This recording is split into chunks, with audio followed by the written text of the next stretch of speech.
Should you be worried about your child's Fortnite addiction? No.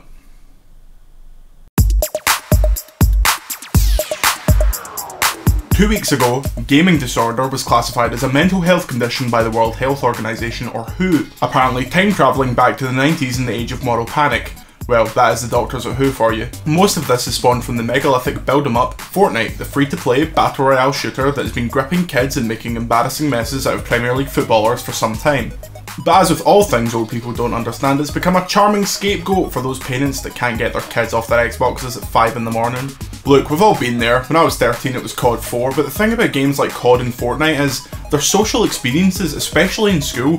Everyone in our year would play with everyone else. Folk that you didn't speak to in school, or in some cases, folk that you were bullied by in school would be your teammates in Call of Duty at night. The coverage of this epidemic has just been embarrassing, and not to sound like a burgeoning fascist despot, but this is further proof that the mainstream news media has no idea what it's talking about when it comes to covering games. It's like watching someone explain the concept of Uber to a parrot. These clueless idiots are shaming kids on TV for enjoying something with their pals. Makes you wonder what they think is an actual acceptable way to spend their time. Also, to liken it to drug and alcohol addiction isn't just misleading, but it's extremely insensitive to people that actually suffer from those things. You wouldn't see Channel 4 getting a bunch of alcoholics into the studio and cracking open a bag of cans, and then later interviewing them asking them if they feel ashamed for doing the thing that they've just asked them to do.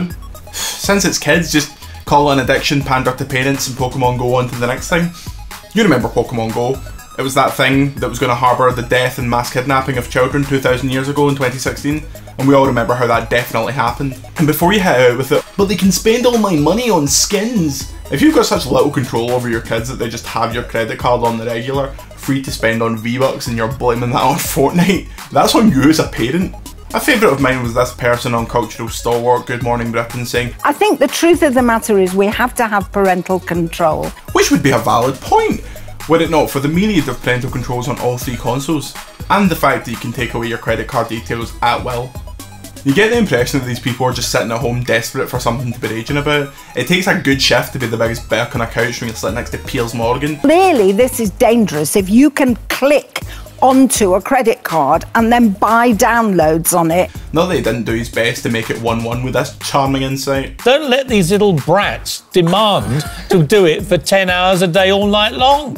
You make a reasonable point, but what about this thing that's completely unrelated and comes from a place of complete ignorance? Nothing to say to that? Well, I think I've said enough. There's nothing wrong about being concerned about what your kids are doing online with games or social media, but trying to stop them from doing it outright is the path for them to 1, hating you, and 2, doing it anyway. If you don't understand, just ask. They'll likely be more than happy to explain it to you if you show genuine interest. And to the media covering this, be it BBC, ITV, Channel 4, I know it's hard. This story is about an entire demographic that will put your type of programming in its grave.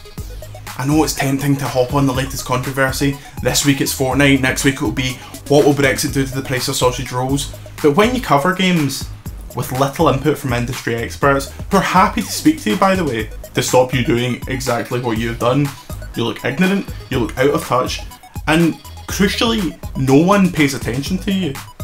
You could say that you take the L, but you probably wouldn't get that. Because that's a Fortnite reference.